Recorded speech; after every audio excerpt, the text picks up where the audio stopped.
Hey guys, good morning sa inyo lahat. For today's video, nandito pa rin tayo guys. So kung mapapansin niyo, Premium Bikes Corporation at araw-araw talaga tayo nandito. For today's video guys, ang gagawin natin ay mag-activate tayo ng ating unit na for release. Ito guys, yung ating scooter. Pinaka-budget meal scooter guys, which is si Honda Beat. Si Honda Beat Premium White to guys kung tawagin. Yan, Honda Beat Premium White. Yan. Dito sa video natin na to guys, ang ating gagawin dito is activate natin to. Ipapakita natin sa inyo yung actual accessories niya pagka kinuha niyo siya. At syempre, papasadahan din natin ang kanyang monthly amortization. At saka syempre, ite-test drive natin para maipakita ko sa inyo ang galawan ng ating Honda Beat Premium White. Okay, para doon sa mga hindi po naka-experience na kumuha ng motor sa kasa o na-releasean ng kasa, ganito guys ang galawan. Okay, bago natin panatan, bago natin tirahin kanain, syempre, intro muna tayo.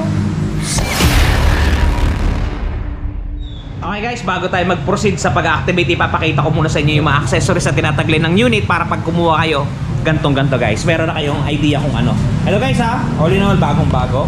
Okay, unahin natin sa kanyang U-Box, napakaganda. At saka meron dito naka-embouch na bit guys, o ang ganda, pogi-pogi. Tapos dito guys, may listahan yan, hindi kayo maliligaw. Yan o, meron siyang owner's manual, meron siyang side mirror, tools, tsaka yung baterya. Yan, kung makapansin nyo, tapon na natin to, wala na to. Ganito guys yung itsura ng baterya ng ating Honda Beat. Yan o. Meron siyang tatak guys na Honda kung mapapansin niyo. At saka made in Thailand siya kung mapapansin niyo. Medyo maliit lang to. Sing size lang to guys ng baterya ng Honda XRM. Halos parehas sa parehas. Okay? Proceed tayo. Sumunod. Ito yung kanyang owner's manual. Ito guys, mahalaga to kasi dito naka-indicate yung mga pagpapagawa natin guys. Ayan o. Andyan yung mga schedule ng service natin. Yan. Kaya mahalaga to, ingatan nyo to pag binigay sa inyo ni dealer. Tapos ito yung tools niya guys. Ipapakita ko sa inyo yung laman ng mga tools para maliwanag sa inyo. Ito yung mga laman ng tools. Yan. Una yung screw na vice versa. Yan. Positive at saka negative. Pangtanggal ng spark plug. Yung open na llave 12 tsaka 10. Tsaka may kaasawa pa yan na 8 tsaka 12. Yan. Sumunod, wala na. All in all na yun. Tapos meron yan guys mga pouch ng tornilyo. Yan, dito natin gagamitin yan yung mga tornilyo dito. Yan. Tapos yung kanyang side mirror guys. Ito yung side mirror natin. Kung mapapansin niyo, naka-plastic pa siya. Ang side mirror natin ay medyo cute guys. Yan o, kung mapapansin niyo, dito tayo sa liwanag. Medyo maliit lang siya, na korting dahon. Wala siyang nakatatak na na Honda. Basta meron siyang konting parang carbon loaded dito. Yan. All in all, maliit lang siya guys, maiksi. Bagay na bagay lang sa ating Beat. Ayun guys, yun lang yung nilalaman ng ating accessories ng Honda Beat Premium White. Okay, para dun sa mga nakapanood, just in case kumuha kayo, yun lang yung mga makukuha natin. Okay, activate natin guys. And guys, bago natin pasadahan na ikabit yung accessories, pasadahan muna natin yung presyo para dun sa mga nag-aabang ng presyo ng ating Honda Beat Premium, malalaman na ninyo. Ito guys, screenshot nyo na lang ha. Ang ating suggested retail price is 73,400 pesos. Ang ating down payment guys, 5% lamang. Ayan o, 3,670. Kaya yung inyong 13-month pay, alam na ninyo kung saan ninyo dadalhin. Ayan guys, so sa halagang 3,670, maaari mo nang maiuwi ang ating Honda Beat. At pagka nag-down ka ng ganyang amount, 3,670 ang magiging monthly natin sa loob ng 1 year ay 4,471. Sa 2 taon, sa 3 taon naman, 3,413. Screenshot nyo guys. Yan yung presyo ngayong November 14, 2024 ng ating Honda Beat Premium White. Alright, proceed na tayo guys, activate na natin. Alisin ko na to.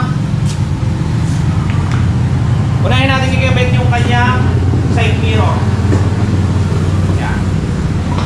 Eto guys, kabit na muna natin itong kanyang side mirrors para good sa good. Unahin natin yung kanang portion. Ang kailangan nga pala natin dito is 14.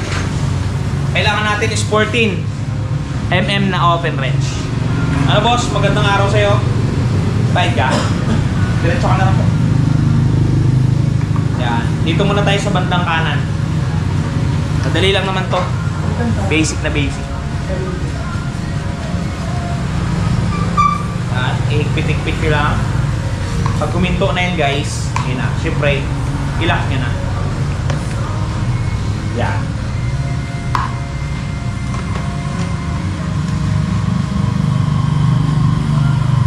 Pitan nyo para hindi siya lumuwag.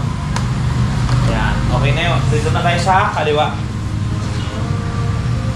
Yan. Huwag kayong magkakamali ng pihit dito. Baka na-lost thread. Pagka na-lost thread, may mangyayari na. Boom. Yan, medyo mahigpit na siya guys. So, yan, lock na natin.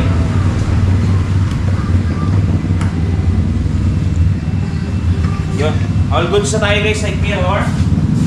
Ngayon, kailangan natin yung positive screw. Ito, para i-activate naman natin yung kanyang battery. Yan, nandito yung battery sa ilalim. Set up lang natin ang ating camera. Ayan guys yung mga kapatid niya, si Playful at saka si matte black na premium. Di ba? Nakatingin sa kanya habang siya ay kinakatay. Yan.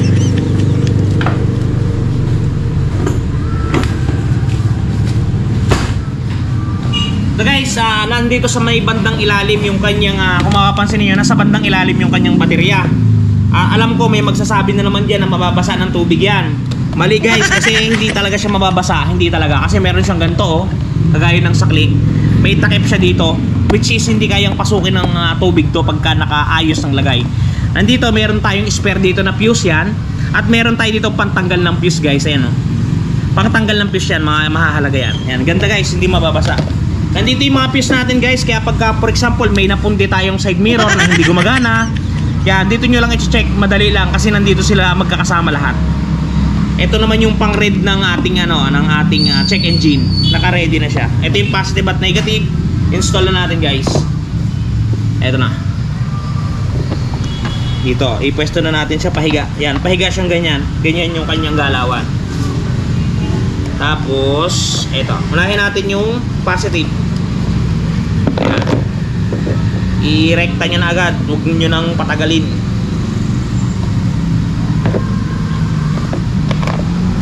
Yan. Madali lang to guys. Unahin nyo lang lagi yung positive. Yan. Pag mahigpit na, sagad nyo na higpit para hindi matanggal. Tapos i-cover nyo tong red para kung may madikit man sa kanyang wires, hindi siya mag-spark. Sparkling kung anong spark siya. Yan. Sumunod, itong negative.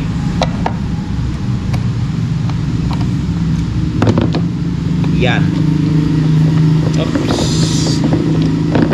Medyo mahirap pero kaya. Yan guys. Higpitan nyo rin. Bago nyo siya takpan, i-testing muna natin kung gumagana. Ito nga pala yung susi ng ng Honda Beat guys. Ito, gantong itsura ng susi niya. Try muna natin kung gagana siya. Meron siyang shutter key guys, oh. Ganda. Yun, gumagana siya guys. So pag kagana niya, takpan na natin. Takpan natin siya. Ito kung makapansin nyo, ito yung plastic ng mga tornilyo. Dito yan, pang takip dito. Una natin ilagay ito, itong cover ng kanyang pinaka baterya. Yan. Pektosan nyo guys para lumapat. Okay, mahiya. Hindi yan man. Pag hindi nyo kasi pinektos, mahirap siya palapatin. Diba? So guys, ganito tornilyo gagamitin nyo. Bali may kasama naman yan, 4 yan. Kaya hindi nyo na siya paproblemahin.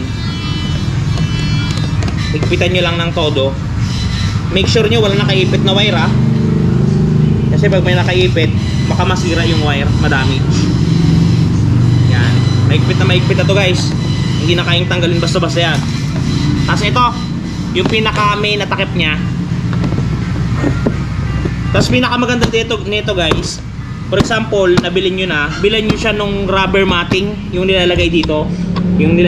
Kasi para hindi siya mapasukan ng mga buhangin. Kasi pag apak natin dyan, may buhangin yung talampakan natin, yung ilalim ng sapatos, tsinelas, papasok dito. So dapat bilan nyo ng rubber matting once na kumuha kayo. Yan. Tornilin nyo lang siya ng ganyan. Tapos higpitan nyo. All goods din guys. Yan.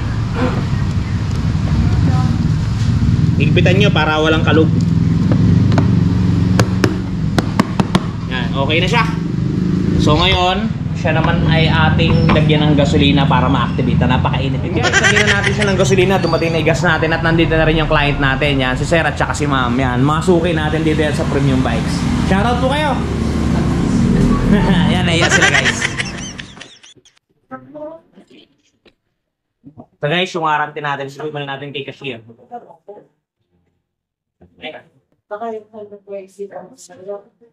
Tapos ito guys, yung ating gasolina yan, kung mapapansin ninyo kulay pula, mas maganda sana kung kulay green. Ang problema lamang wala kasing nabibili dito sa probinsya. Meron naman kaso malayo. Pero okay naman din to. Lagay na natin. Yan. Yung embudo natin ng kulay dilaw, hindi na talaga nakita. Wala na. Kaya dito tayo sa color. Mas matapang siyempre. Siyempre, nagkakaroon ng kalpado. Yun, okay na. Sinali na natin lahat.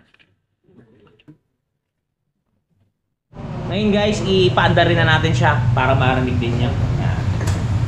Alright. Meron din to. Pwede tong starter guys ha. Pwede rin tong tadyakan yan. Meron tayong kickstarter dito. Yan. Pero electric na lang natin para mabilis. Guys, one click lang. Umandar na agad ang unit. Pakinggan niyo siya guys. Pero tirahin muna natin pala sa kickstarter para mapakita natin sa inyo. Yan. Umandar siya dun sa electric. Ngayon dito naman natin tirahin sa kanyang kickstarter. Yan. Okay. Adjust natin. Tigas. Yun.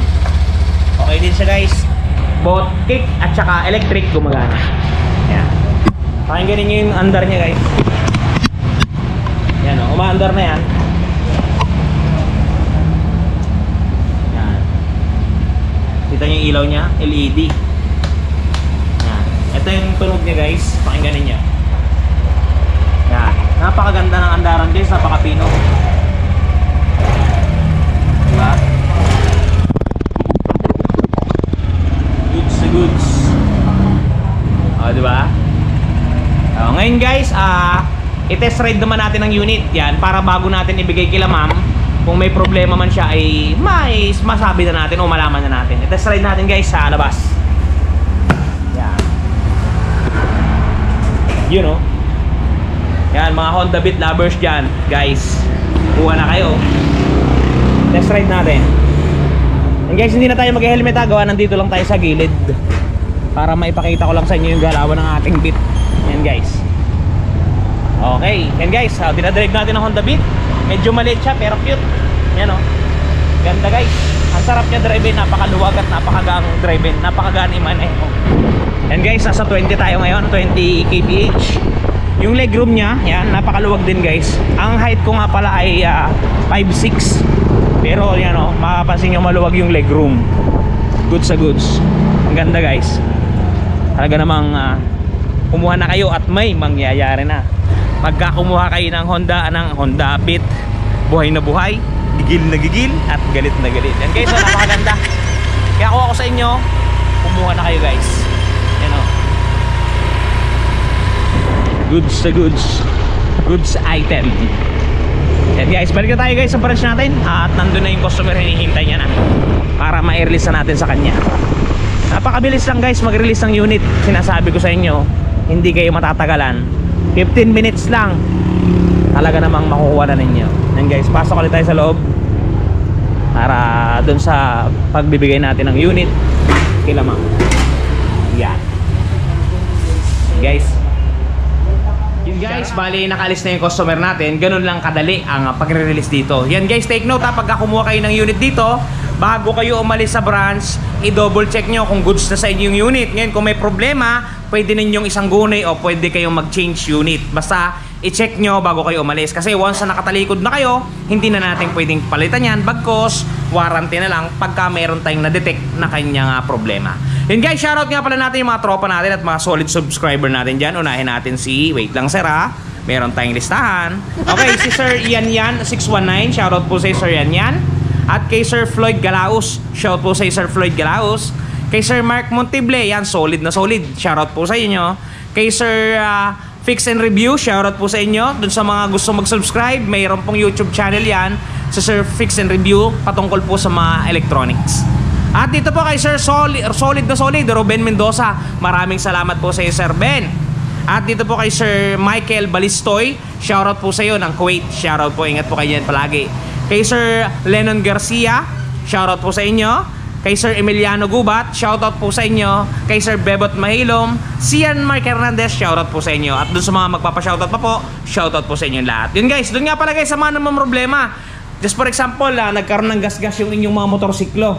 Yan guys, meron tayong touch paint na talagang makakabura ng mga scratches. Ito guys, panoodin ninyo. Guys, the long wait is over. Eto guys, dun sa mga namomroblema na mga gas ng kanilang mga minamahal na motorsiklo, nandito na ang touch paint ni Wash Body. Napakadaling i-apply, parang sumusulat ka lang sa papel, isusulat mo lang dun sa mismong nagasgasan at talagang sasabay na siya sa pinakakulay ng inyong pairings. Yan, kung mapapansin niyo ang before at after natin, mistulang na bura ang mga pinagdaan ng gasgas.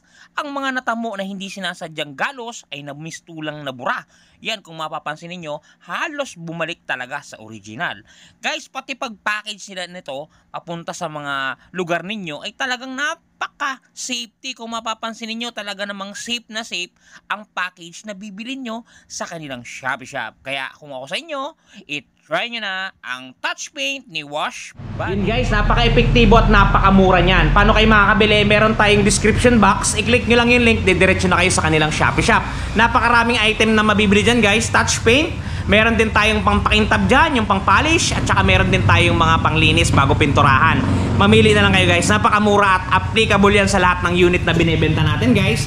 At meron din yung mga unit na Rusi. Kaya kayo na lang ang mamili kung anong kulay ang gugustuhin ninyo. Okay guys? Yan, sana nakatulong sa inyo at sana nag-enjoy kayo sa video natin. Ingat kayo palagi at palagi kayong magpapakasaya. Si Ron TV, shoes, bye-bye!